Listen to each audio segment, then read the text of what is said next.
আমি বলছি আমার উত্তরটা তো দিতে। কোন জায়গায় কি বলতে জানি যাই পোকা তোরা কি লেগে পড়ে জানি যাই হাট বিহদাব কম নাগাদ একদম বাস্ত করে দেবো সব একদম ল্যাঙ্গুয়েজ সোজা করেন না সোজা করে দেবো কিন্তু একদম বলেন ল্যাঙ্গুয়েজ সোজা করে বলেন আমি বলছি আমার কথা তো বলতে দেবেন। ল্যাঙ্গুয়েজ সোজা করে দেবো কিন্তু একদম করতে আমি থাপড় দেবো একটা চোখ বাস্ত করে দেবো কিন্তু একদম দেন ইসলামের বেসিক কিছু নিয়ম আছে। সাথে ইসলামের কোনো সম্পর্ক নেই। আচ্ছা ইসলামের তো আসসালামু আলাইকুম। কষ্ট নিয়ে এই কথাটা বলা, একটা হলো ক্ষমতায় আছি 16 বছর 17 বছর হয়ে গেছে, এখন আমাদের মন যা চায় তাই করব, এটা হলো একটা বিষয়। অনেক ক্ষেত্রে যদি 16-17 বছর হয়ে যায়, ওই এলাকার পাতি নেতারা যাদের কোনো মূল্য নাই তারা কিন্তু ঘ্যাউ ঘ্যাউ করে, যেটা আমার সঙ্গে আপনার সঙ্গে অনেকের সঙ্গে ঘটেছে।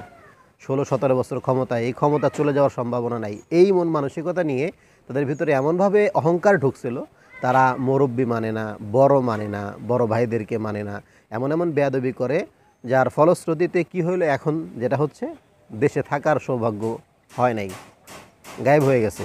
যাই হোক, আমি যেটা বলতে যাচ্ছি, যদি 16-17 বছর ক্ষমতায় থাকি সেটা ভিন্ন কথা, কিন্তু কবির বিন সামাদ, এটা কবির বিন সামাদকে নিয়ে অনেক ধরনের কথা আমিও বলতে পারি, যে তিনি ফানি ভিডিও বানায়, নাটক ইসলামিক কন্টেন্টের নাম দিয়ে নাটকের মতো তৈরি করে, তার ওয়াজ করার কি দরকার, এটা হলো ভিন্ন বিষয়। আরেকটা বিষয় হলো তিনি ওয়াজের ময়দানে বসছেন, মাঠে বসছেন, তার সঙ্গে যে নেতা যেই ধরনের ব্যবহারটা করলো, সেটা আসলে কখনোই মেনে নেওয়ার মতো নয়। আমি আপনাদেরকে ভিডিওটি দিব, আপনারা অনেকে হয়তো সোশ্যাল মিডিয়ায় দেখছেন, আপনারা ভিডিওটি দেখেন, নেতার মুখের ভাষা দেখেন। আমি বলছি আমার উত্তরটা তো দিতে। উত্তরটা তো দিতে।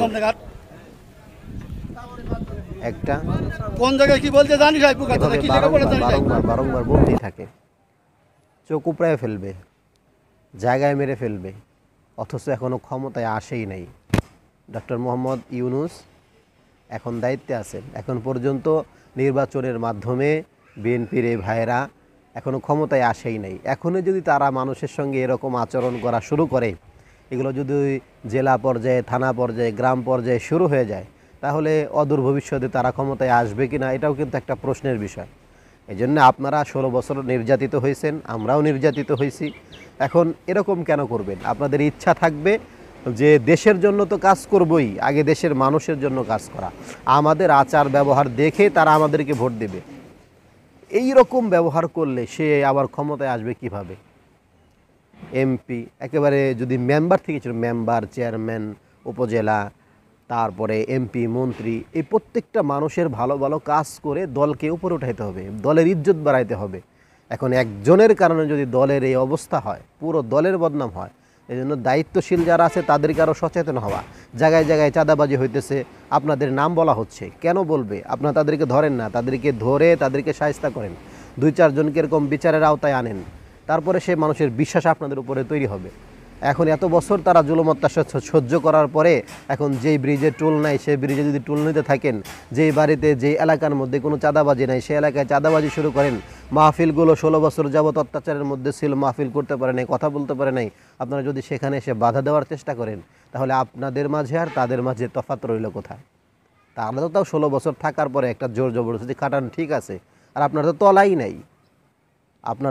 নাই, আপনি যদি এখন এইভাবে খাটান তাহলে কিভাবে হবে? আমরা চাই দেশটা সুন্দর চলুক, আমরাও ভালো চলি, ইসলামের দাওয়াত প্রচার প্রসার হোক, কিন্তু এরকম পরিস্থিতি যখন দেখি তাহলে আফসোস লাগে। তো আপনারা আছেন, আপনারা একটা দল করেন, আপনার ক্ষমতায় যাবেন আলহামদুলিল্লাহ, ভালো কথা। আপনারা ইসলামিক নিয়ম অনুযায়ী, দেশের প্রত্যেকটা নিয়মকানুন অনুযায়ী দেশ চালাতে থাকেন, আমাদের কোনো সমস্যা নাই। কিন্তু এই বিষয়গুলো যখন ভাইরাল হয়, কষ্ট লাগার মতো। কবির বিন সামাদ সাহেব ধৈর্য সহকারে সেখানে ছিলেন, কথাগুলো শুনছেন, তাকে অনেক গালিগালাজ করা হয়েছে। আমি পুরো ভিডিওটা দিতে পারতাম, তো পুরো ভিডিওটা আপনারা ইউটিউবে সার্চ দিলেও পেয়ে যাবেন, সেখান থেকে আপনারা দেখে নেবেন। আসলে এটা মেনে নেওয়ার মতো না। সেখানে যদি যে কোনো বক্তাই থাকতো, একজন আলোচকও থাকতো, তার ক্ষেত্রেও এরকম কোনো কিছু হলে আমরা মেনে নিতাম না। আর যে বলছে সে কি, সে ইসলাম নিয়ে, তাকে বোঝানোর চেষ্টা করা হয়, ওর কি বুদ্ধি, ওর কি জ্ঞান। চেয়ারম্যান মেম্বারের মধ্যে কথা লাগতে পারে, ইসলামের মধ্যে এক হুজুর এক কথা আর এক হুজুর এক কথা কেন বলবে? যাই হোক, তাকে নিয়ে কথা না বললাম, আপনারা আপনাদের সুচিন্তিত মতামত ব্যক্ত করবেন। আসসালামু আলাইকুম।